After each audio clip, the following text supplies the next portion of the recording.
So there is a specific type of tension that happens when you're trying to create something new while everything around you is coming apart at the seams, and we live that. We were in the middle of writing songs for our first album together, and at the same time, life was unraveling all around us. But through all of that, it was about finding a way to keep moving forward anyway. Yes. So today we're going to take you back to that time, and we're going to share what was going on and share a song that came out of that time. I'm gonna fight like a champ, not a wannabe.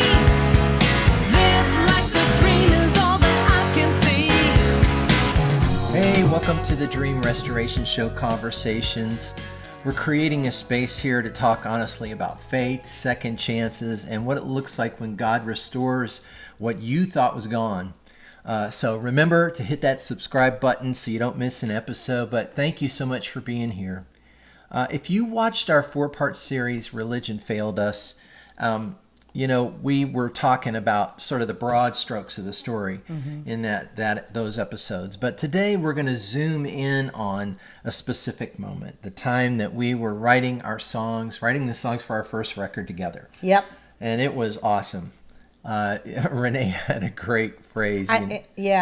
It's from a book that I've never read, but the phrase is very famous. Yeah. It was the best of times and it was the worst of times. I need to read that book. Yeah. I probably need to read that. Shakespeare must have been living with us when he came up with that I don't even know phrase. who wrote it. I think it might have been, was it Dickens? Anyway. You're right. It may have been Dickens. I don't know. All right. Do I get an A or like a $10,000 or something we'll have to for look it a up game and show? Put a little note and say Renee won $50 for guessing it was Dickens. I don't know. I Shakespeare. could be wrong. So I think you're right. But well, if I am we'll find wrong, out. I don't want to insult any people who are really into books. Yes, because yes. I don't want to insult you. So, this song was born right in the middle of a stormy season. And this is kind of that. Yeah. So we, as Lang mentioned before, we talk a little bit about this in previous episode called Religion Failed Us, but we had finally signed a record deal after having 6 or 7 record and or publishing deals Fall through. Yeah. Yeah. I think one night I was getting ready to sign on the dotted line the next day. Yeah. Well, we had one, I'll say one, that was fully executed. It was signed by them, signed by us, and it still fell through. Yeah, so it was not a good time. So we were super excited that we were finally getting to do this record. Yes. And we were very, very hopeful in it, but there was a lot of pressure at the time. One pressure was there was a deadline to write the songs and get them done. That was one pressure. And the other pressure was dealing with our bank account being completely empty. I mean, I'm talking completely empty at times. And, everything circumstantially around us just totally falling apart. Yeah. So we're not going to rehash all the details of everything that was going on at the time. It's just interesting that we were writing a song called Fight for Peace when we were in the middle of huge battles and had no peace. Yeah, it's we had a lot of excitement, but not much peace. Right, and it was every single day was a battle just to keep it together, and so keep it together. Yeah, and so the song, one of the songs that came out of it, well, actually, all of them, but this song specifically, there just was some metaphors that were kind of a little paintbrush to, I don't know if that's the right way to say it, but it was just kind of a little snapshot, a little picture of what was happening at the time in our lives. And so when thinking about the song now, at first glance, when you read the lyric, it's a song about struggling and, fighting to get the peace, going for it and going for it in the battle and trying to get the peace. But many years later, it came to mean so much more than that. We were fighting to find peace when the answer was for us actually rest. Yeah. But we just didn't know it back then. Yeah. And a lot of ways, thinking about it now, it's like that song was pretty prophetic in nature. Yeah. Don't you think? Yeah. And so we want to tell you a little bit of a history about the song. So Lang, this would be a great place for you to tell a little bit about how the lyric for Fight for Peace came together. Yeah. as we've mentioned, so we were in the professional music industry since we were married. A lot of that was because of Renee's background, singing, background vocals for Amy Grant for like 10 years. And then she signed her record deal with Reunion Records as a solo artist. And I had been playing drums with different CCM artists during that time, Rich Mullins and different people. And my longest kind of stint, though, was with this band called Jeff More in the Distance. And we were in the studio at one point when I was with him recording a record. And so all the guys in the band, we were listening. I remember sitting in the van with Tom Reynolds. And we were listening to demo tapes of songs that, Jeff was considering for the record. Right. And we popped this one in from this guy. And I was like, it was called I Come Out Fighting, I'm pretty sure. Is that the one? Yeah, it's I Come Out Fighting. It's a great song. And Tom and I just like looked at each other and went, oh my gosh, yeah, this is amazing, Right. And I found out it was written by this guy from New York named Bob Halligan. And so I was also playing drums with an artist named Rick Kua during the time. And Rick was like really close to Bob. Weren't they from the same area? Yeah, they were both from Syracuse, I think, and Rochester, and that upstate New York. Right. And they were, anyway, they had written tons. And so I remember, I think, reaching out to Rick and saying, hey, bro, would you, hook up a brother? Yeah, would you hook up a brother, But what I think, now that I think about it, actually, I had been playing with Bob in Rick's band. And I can't remember exactly the timeline. So it wasn't me asking Rick. It was more just going to Bob. Right. And saying, hey, dude, would you write with us? We've got a record deal, that kind of thing. Right. And Bob and I had recorded the video with Rick called I Can, I Will. And so anyway, he said, yeah, And so he came over that day. And we were in the bonus room at our house, and where we had our little bit of gear set up. And I remember, I think we were just talking about life. And I just was saying something like, man, it just feels like it's such a fight just to get any peace, You just gotta you gotta fight for peace or something. I can't remember. And he goes, that's it. He goes, that's the title. Yeah. And we were like, oh, okay. Kind of like, sometimes you aren't. And we were young in our writing then, I think. We were still growing in our writing. Right. We had written some on your records. But we were really, learning much more about writing. And but anyway. It was like learning to be a Jedi by being led by Master Yoda, Bob. Yeah. Bob Master Yoda there. Bob Master Yoda Halligan, yeah. So, and when I remember we had this little programming keyboard, and we kind of put, sequence something real quick, and it was cool. It was cool. But I remember we were listening to a lot of different artists, and one of my favorite was at the time was Seal. Yeah.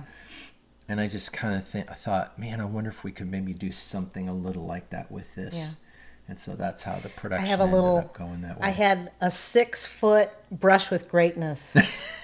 Speaking of Seal, because I had, I was at the Grammys. Yeah. With Amy. Uh-huh. And he had that huge first record was absolutely huge. And then when he walked in, I was like, oh my gosh. I don't usually freak out over people, but we were listening to his record at the time, and it was such a great record. And I was making the attempt to get a picture with him. Yeah. And so I started walking up, and I was about 6 feet away from him when he had to go do a sound check. So that was my 6 feet of a brush with greatness there. And that was a fun time. Yeah. Well, so there's a little story. So here you go. Fight for Peace from our first record, BlissBliss.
If you want to check out our record, Bliss Bliss, it's available on our shop, on our website, and you can find that in the description below.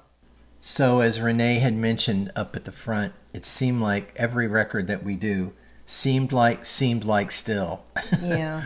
We end up writing these lyrics that are a reflection of where we're at in our lives. And, Or we're going to be. This is true. Yeah. Yeah. And so that song, the lyrics of that song, sort of on the surface addressed again what you said, that sense of struggle.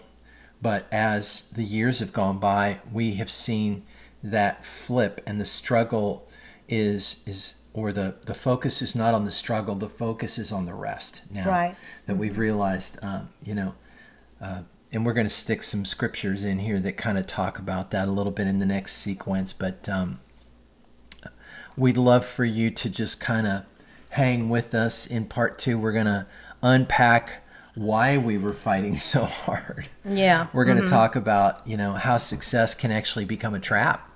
And how we get so focused on the rules, how we got so focused on the rules of the industry that we stopped listening to God. Yeah, and I think, that happens to people, and not just in music, but you can get so completely focused like a laser on something, and then you get so frustrated because you don't know why you can't figure out what you have to do to make it work. Or why it's not working. Yeah. And it's like you just get to where you cannot hear. Yeah. Or change. There's a paradigm that needs to happen. What we have found most of the time, it has to do more with us than what is out there. It has to do with there has to be a kind of something switch in us. And that's what happened. We had blind spots. We were stuck.